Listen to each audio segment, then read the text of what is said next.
Desperation does strange things to a person. It makes you ignore red flags. It makes you sign papers without reading the fine print. It makes you say yes to a night shift job at a rusting old textile factory that everyone else in town seems to avoid. I was laid off for the third time that year, and my savings were gone. Rent was due, and the only thing standing between me and eviction was a classified ad that felt like a joke. Night shift worker needed, must be comfortable working alone. Cash paid weekly. Inquire at Black Hollow Factory after 10 p.m., no phone number, no email, just an address on the edge of the industrial district where the streetlights flickered and the air always smelled like burned metal. But I showed up anyway. The building was a relic from another time, red brick crumbling, windows fogged with grime. One side of the sign was missing letters, so it just read, Black Hole O Fac, like a half-formed warning. I was about to knock when the door creaked open on its own. Inside, the factory smelled like grease and old dust. Machinery loomed in the shadows, lifeless but enormous. Rows of ancient looms, conveyor belts lined with rust, and gears bigger than truck tires. The kind of place that hummed with a history no one wanted to talk about. A man stood near the time clock, tall and narrow, like someone had stretched him vertically and forgotten to fill him out. His uniform was too clean, too pressed for a place like this. "You're here for the job?"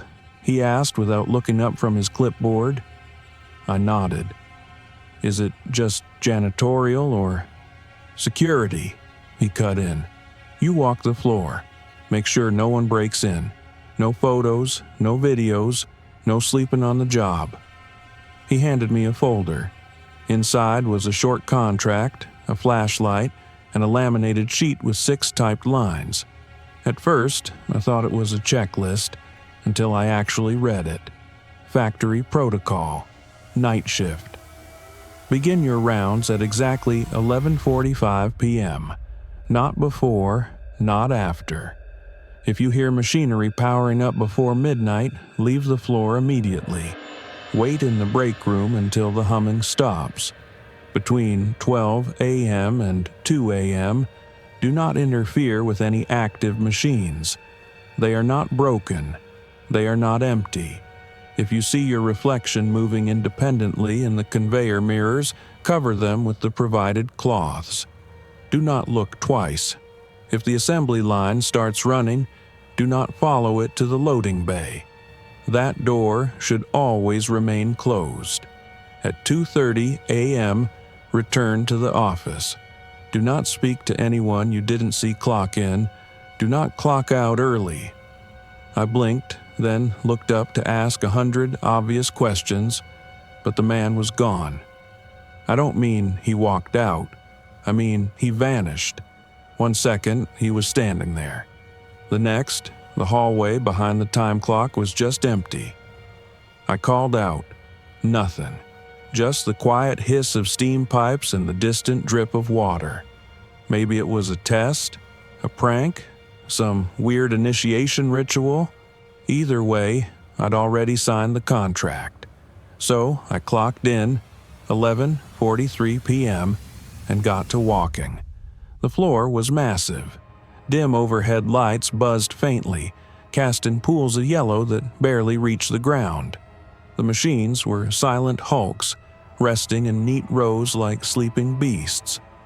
I passed a row of looms, massive wooden frames with iron joints and ancient thread still tangled through their guts.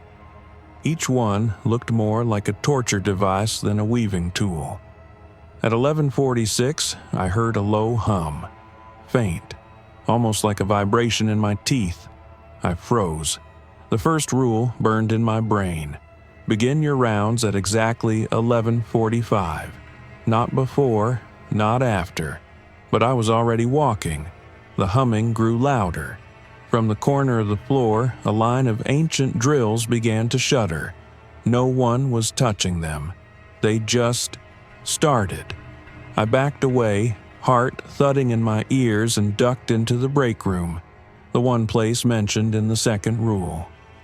The flickering vending machine cast weird shadows and the coffee pot steamed like it had been recently used. I waited. At exactly 12:01, the humming stopped. Not faded, stopped, like someone flipped a switch. I stepped back onto the floor, expecting to find the machines as I'd left them. But the drills were perfectly still again, and yet the air smelled like burning oil. Something had been working, something I hadn't seen. I remembered the line. Between 12 a.m. and 2 a.m., do not interfere with any active machines. They are not broken, they are not empty. I didn't know what that meant yet, but I would soon. The factory was alive after midnight, and I was the only one dumb enough to be inside. By 12:10 a.m., I had already convinced myself that I'd imagined it all. The startup sounds, the drills humming, the eerie hum in my jaw. Maybe it was just power cycling, faulty wiring. The place was a relic after all, but that lie didn't hold long. My flashlight flickered as I moved deeper into the west wing. Here, the machines were older. Heavy metal stampers and automated presses lined the walls, silent and dust-caked. Except one. It was a mechanical arm, sleek and silver, too modern for a place like this. Its joints gleamed, untouched by rust, and its base was bolted to a conveyor that looked as old as the rest of the building. As I passed it, it twitched, just a tiny movement. An elbow joint flexing inward, then stillness. I froze mid-step. Just cooling metal, I whispered to myself. A settling hinge. Then it moved again. Not a twitch this time, a wave. The metal arm lifted slowly, rotated, and made a gesture. 3 fingers raised like a countdown. I took a step back, heart thudding, and the conveyor behind it powered on. No switches were flipped, no controls engaged. It just roared to life, shaking dust from the rafters above. A belt began to roll, slow and steady, dragging empty trays down the line, except they weren't empty. The first one carried a dark shape wrapped in cloth. My flashlight flickered again, and when it returned, the cloth was gone. What lay on the tray looked like a metal mask, featureless, with no eye holes, just a flattened humanoid face. A chill ran down my spine. Do not interfere with any active machines. They are not broken. They are not empty. I stepped aside, letting the line move past me, watching in frozen disbelief as the next tray rolled out carrying something worse. A human hand. Gray. Still. Severed neatly at the wrist, but too clean, too smooth, like it had never bled. My breath hitched. I knew I should leave the room. I should walk the other way, straight back to the break room, wait until 2 a.m. and pray nothing noticed me. But something pulled me closer to the conveyor. A horrible curiosity. I stepped toward the line, eyes locked on the next tray. It was empty. At least, it looked empty, until it moved. Something invisible shifted on its surface.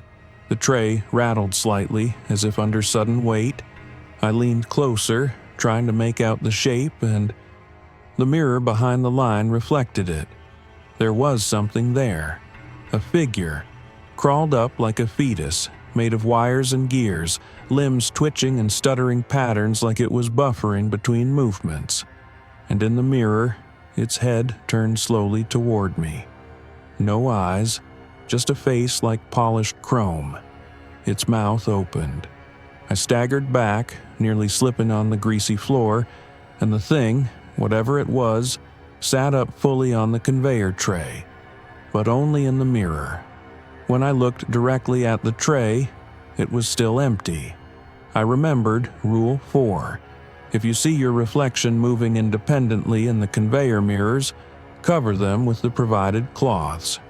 Do not look twice. But I hadn't brought any cloths. I hadn't even noticed them in the break room, and I had already looked twice. The mirrored wall began to ripple, like someone dropped a stone into glass, and multiple reflections stepped forward inside it. Dozens of wire-framed humanoids, each twitching, each facing the wrong direction. Each one wearing my face. Except they weren't right. Their mouths hung too low. Their eyes were black voids that blinked sideways. One smiled. Its teeth were too small. Too many. I backed away, heart racing, and bolted out of the wing. I didn't stop until I slammed into a rusted column near the weaving machines. I panted, trying to calm myself. My flashlight still sputtered, casting short, panicked bursts of light. Then I heard a new sound. Clink, clink, clink, like footsteps, but not shoes. Metal tapping on concrete, coming from behind. I didn't turn around. I didn't have to. I could see the silhouette reflected in the gleaming pipe across the room. It was tall, angular, a tangle of cables and steel limbs moving in jerky, bird-like spasms. It paused 10 feet behind me, then took a single step forward. "Stop," I whispered. "You're not real." The figure's head tilted as if curious. Then it spoke, with my own voice. "Then why are you shaking?" The lights overhead popped. Darkness. I didn't remember running. I only remember ending up in the break room again, the door slamming behind me, locking it with trembling fingers. My watch read 1:02 a.m. The machines were alive, and they knew I was there. I should have quit after that second night.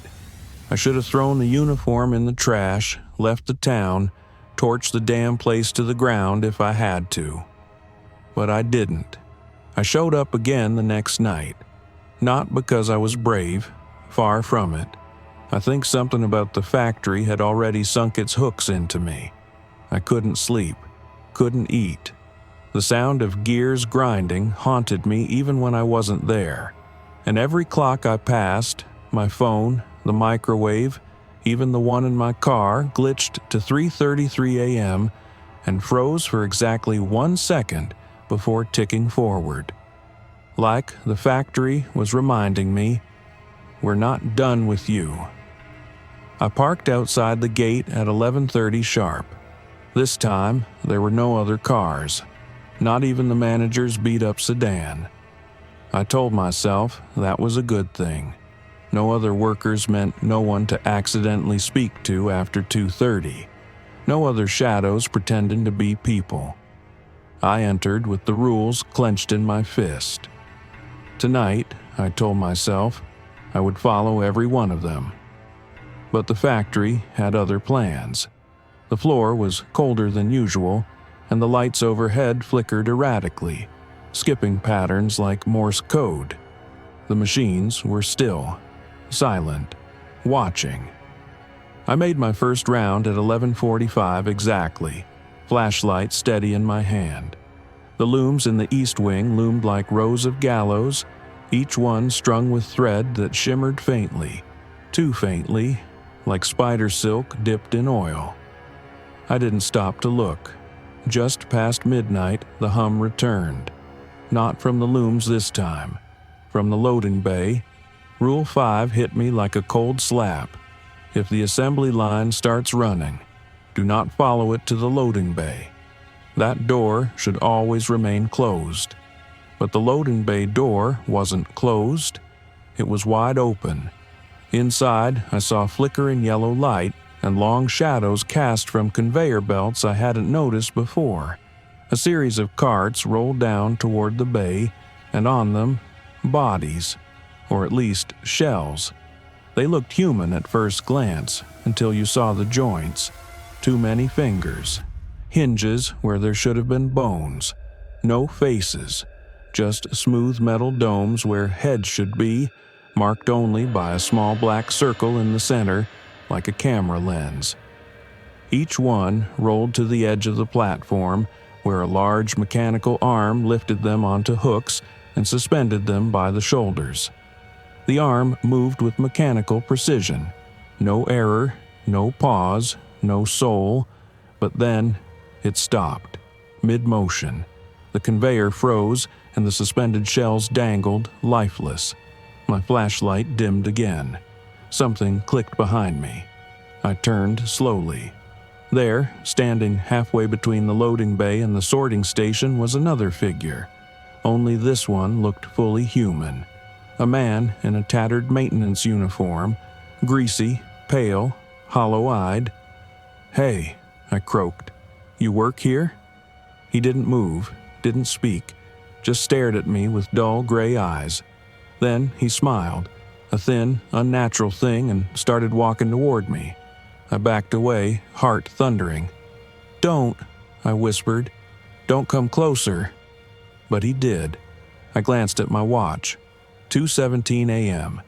If I spoke to him, if he wasn't real, do not speak to anyone you didn't see clock in. I hadn't seen him clock in. I hadn't even seen him arrive. I turned and bolted. I ran through the aisles of machines, dodging hanging wires and ducking beneath cranes, my breath ragged. Behind me, I could hear footsteps, not fast, not chasing, just steady, following, tap, tap, tap, as if he knew where I'd end up. I ducked into the east corridor, trying to loop back toward the office. The mirrors along the walls reflected me as I ran, until they didn't. In one reflection, I wasn't running. I was watching, standing still, smiling. I grabbed a cloth from the side cart, a thick black tarp, and flung it over the mirror without hesitation. I didn't need to look twice. I already knew I'd broken the rule once. I wasn't going to do it again. I reached the office door, slamming it behind me and twisting the lock. 2:28 a.m. My hands shook as I slid down against the metal cabinet. The footsteps stopped just outside. Knock, knock, knock. I held my breath. Then came the voice. Mine. "Let me in." I didn't answer, didn't move. The knocking stopped.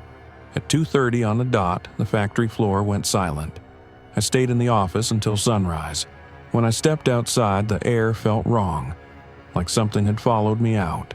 The next morning, I told myself I wouldn't go back. I packed a bag. I unplugged my phone. I even sat on the edge of my bed and practiced saying it out loud. I quit. But the moment the clock hit 9:06 a.m., something changed. The power in my apartment blinked out. For less than a second. Lights, fridge, even my battery backup. Everything died. When it came back on, every clock on every device, even the ones I hadn't reset in years, displayed the same time. 3:33. I left the apartment 20 minutes later and drove to Black Hollow. Maybe I was cursed. Maybe I was curious. Either way, I had to know. I had to see the surveillance footage. There had to be an explanation, something I could point to and say, "Look, see? I'm not insane." The main office was empty when I arrived. No manager, no staff, just the hum of old computers and a stack of employee time cards that hadn't been updated in weeks. I went to the security console and typed in the password I'd seen the first night on a sticky note. STEAMLOCK13. The cameras flickered to life. The system had feeds from every wing. East, west, break room, loading bay, even the old catwalk that no one used anymore. I scrubbed back to last night's shift, heart racing, and found myself stepping onto the floor at exactly 11:45. At first, everything looked normal. Just me, flashlight in hand, making my rounds. But when midnight hit, the footage glitched. Not a little skip, a hard cut, like someone had sliced through the tape. The timestamp jumped from 11:59:58 to 12:000, and when it resumed, the feed was different. Fuzzy, off-center, like the cameras had been moved. And then I saw it. Me, standing completely still in the middle of the floor. No flashlight, no movement, just staring straight up at the ceiling with my arms limp at my sides. The real me? The one watching the footage? I didn't remember that. Not for a second. I rewound and played it again. Same thing. From midnight to 12:03, I didn't move. I just stood there like a statue. Then, slowly, my head tilted sideways, and I smiled. It wasn't my smile. Too wide, too slow, too deliberate. That version of me turned, looked directly into the security camera, and raised one hand. Then pointed at the screen. At me. The feed glitched again. This time, static filled the screen. When it cleared, the footage was no longer from the night before. It was older, dated almost exactly 1 year prior, and someone else was walking the floor. A man I didn't recognize, middle-aged, heavy-set, tool belt at his waist. He followed the same route I did. Started at 11:45, walked past the conveyor, stopped to examine a box that had fallen on the floor. Then the feed froze at 12:001, and when it resumed, the man was gone. No exit, no panic, just gone. The feed continued for another 5 hours. Machines powered on, conveyor belts ran, robotic arms twitched and clicked. But the man never reappeared. I flipped through more footage, jumping back week after week. There were others. 5 different workers. All of them vanished between 12 a.m. and 2 a.m. None of them returned. I swallowed hard, the taste of rust in my mouth. I was supposed to be the 6th. Something knocked behind me. I whipped around, expecting to see someone at the door. There was no one there, but one of the monitors changed. Feed 11, catwalk view, a new timestamp, live. And on the screen, I saw someone standing at the far end of the walkway. Me. Only I wasn't at the catwalk. I was in the security room. I leaned closer to the screen, trying to make sense of it. The figure on the catwalk raised its hand and waved slowly. The same wave I'd seen the robotic arm make 2 nights before. Then, without warning, the camera feed zoomed in, by itself. The face on the screen filled the frame. It was mine, but wrong.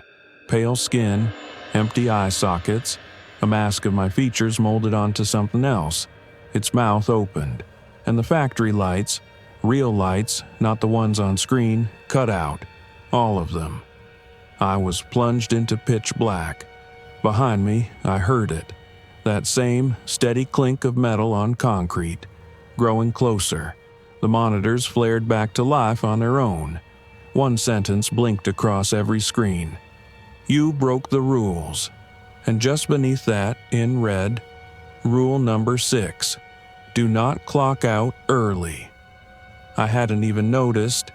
My watch read 2:28 a.m., and I was still in the factory. The lights came back on, but they weren't the same. Dimmer, warmer, like old filament bulbs straining to stay alive. The glow bled through the corners of the room in flickering pulses, too slow and too regular to be electrical.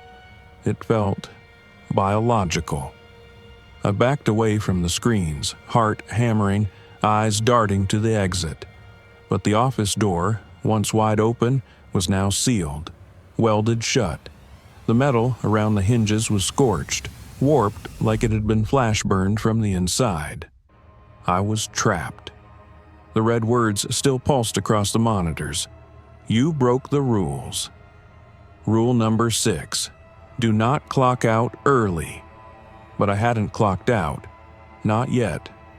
I reached into my jacket, fumbling for my keycard, for the punch slip, anything that could prove I hadn't ended my shift. My hands came up empty. The time card was gone, and my ID badge melted. Literally melted into the lining of my coat. The plastic was fused and blackened like it had sat in a fire. The factory didn't just track time, it enforced it. And now, time was up. The monitors flickered again. All but one went black. The remaining screen showed a grainy hallway camera I hadn't seen before, somewhere deep in the west wing. A long corridor lined with conveyor belts and tall steel cabinets. In the center stood 5 people, or what used to be people. They wore factory uniforms, each one faded, stitched with names: Derek, Nina, Clark, Luis, Harper. All the names from the time cards I'd seen in the filing box, the missing workers. But these things weren't missing anymore. Their limbs were elongated, their skin slack and waxy. Faces stretched unnaturally thin, features smoothed into vague approximations of human expressions, like someone had tried to rebuild them from memory and failed. And in unison, they turned to face the camera, then started walking. The feed followed them automatically as they moved through the hallway. One by one, other cameras flicked to life, tracking them as they navigated the factory's labyrinth with perfect coordination. No wasted steps, no confusion. They knew exactly where they were going. I ran to the supply closet and grabbed the only weapon I could find, a rusted crowbar. My hands shook as I pried at the sealed office door, trying to wedge the warped metal apart. Every few seconds I glanced back at the monitors. They were halfway across the floor. I finally forced the door open with a deafening screech. The hall beyond was darker than before, drowned in oily shadow. The walls seemed closer, as if the factory had shifted while I wasn't looking. I took a step out, and the concrete beneath my boots moved. Just a vibration, subtle but rhythmic. A heartbeat. The factory was breathing. I ran. I sprinted past the looms, past the stamping arms and the mirror-lined hall, which now showed nothing at all. No reflection, no light, just black glass, smooth and hungry. I turned the corner and nearly slammed into the catwalk stairwell. That's when I heard it. A low, metallic groan, followed by a wet squelch. Then footsteps. Not like before. These weren't boots on concrete. They were bare feet, dragging, scraping, leaving smears of something black across the floor. I ran up the stairs 2 at a time, breath ragged, crowbar slick with sweat in my hands. At the top, I slammed the door shut and bolted it behind me. I turned and found myself staring down the length of the catwalk, and they were already there, all 5 of them, lined up side by side at the far end, smiling, their jaws unhinged slightly as they opened their mouths, not to speak, but to sing. A low, guttural drone, like twisted hymnals through broken speakers. The sound vibrated through the metal beneath my feet. I could feel it in my spine. Then one stepped forward, a man with Derek stitched across his chest. His arm bent backwards, clicking with every step like an animatronic trapped mid-movement. I didn't wait. I turned and ran, but I wasn't fast enough. The door behind me slammed shut on its own, locked. I was trapped on the catwalk. Footsteps closed in behind me. I swung around, ready to fight, crowbar raised, and nothing was there. The catwalk was empty. No Derek, no Nina, no one. But when I looked down at the factory floor, I saw them. Dozens of them, lining the walls, climbing the machines, peering up through the grates in the floor with lifeless eyes, waiting, watching. My flashlight buzzed once, then went out, and from somewhere below, a voice, not mine, whispered, "Clock out, Daniel. It's your turn." I didn't answer the voice. Couldn't. My hands were frozen around the crowbar, knuckles pale, breath shallow, pulse slamming in my ears like a warning siren. I backed away from the edge of the catwalk, trying not to look down, trying not to see all those eyes, blank, reflective, waiting like the factory itself had grown a face and scattered it into pieces. Clock out, Daniel. My name. It knew my name. I took another step back and heard a metal click behind me. I turned slowly. Another door had opened at the far end of the catwalk, one I didn't know existed. Just a square frame of darkness beyond a thick steel door now creaking wider and wider on its own. I should have stayed put, but the catwalk vibrated under my boots, a rhythmic pulse, thunk, thunk, thunk, that felt too much like something climbing. The reanimated workers weren't below anymore. They were coming up. So I did the only thing I could. I ran through the open door. On the other side was a stairwell, narrow, rusted, coated in decades of grime. The air was thick and wet, like I'd just entered the inside of a lung. I descended, every step echoing behind me, until I realized the echo wasn't mine.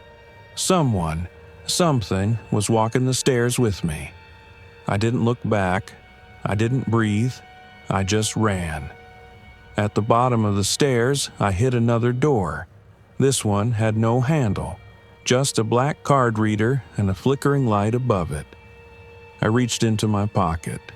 The melted ID badge was gone, but something was there. A time card, still warm, still damp, stamped with my name in bold black ink, and a red signature I didn't remember writing. I held it up to the reader, praying, begging. A soft chime. Access granted. The door groaned open. Inside was an old punch station. Just one. A single wall-mounted clock with 2 red buttons, in and out. Beside it was a security mirror, and behind that, nothing. No reflection, just blank glass. My footsteps echoed as I approached the time clock.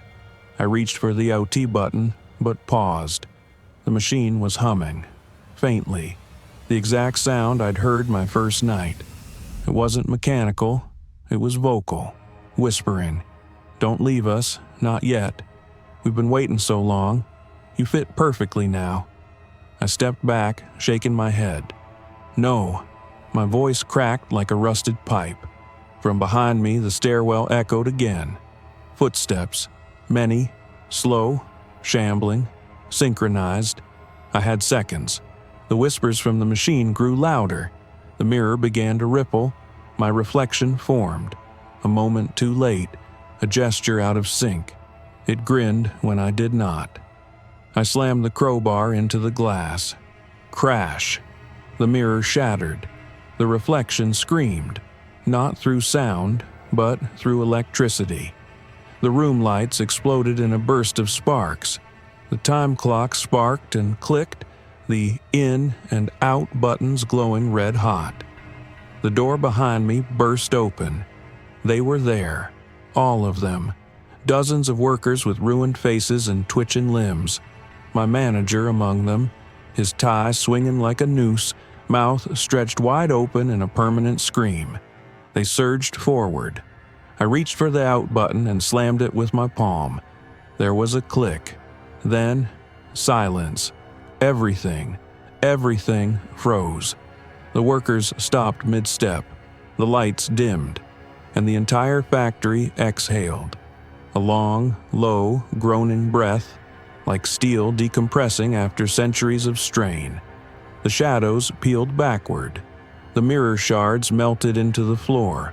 The machines powered down, one by one, like a brain losing consciousness. Then I was alone. Truly alone. I didn't question it. I didn't wait. I sprinted through the now empty stairwell, out the side entrance that had somehow unlocked itself, and into the dawn air. I collapsed outside, lungs screaming, skin freezing with sweat and fog. The factory behind me just stood there, silent, lifeless, as if nothing had ever happened. I didn't sleep for 3 days, didn't speak to anyone for a week. When I finally worked up the nerve to drive past Black Hollow, it was gone. Gone. No building, no signs, just an empty lot surrounded by a rotting chain-link fence. The ground was scorched in a perfect circle, blackened and dead, like the earth had been cauterized. I filed no report, told no one. Who would believe it? But every night, I keep the time card in my wallet, not as a souvenir, as a warning, because sometimes, around 3:33 a.m., I'll wake to the sound of gears turning in the walls and faint whispers that say, "Don't worry, Daniel. There's always another shift."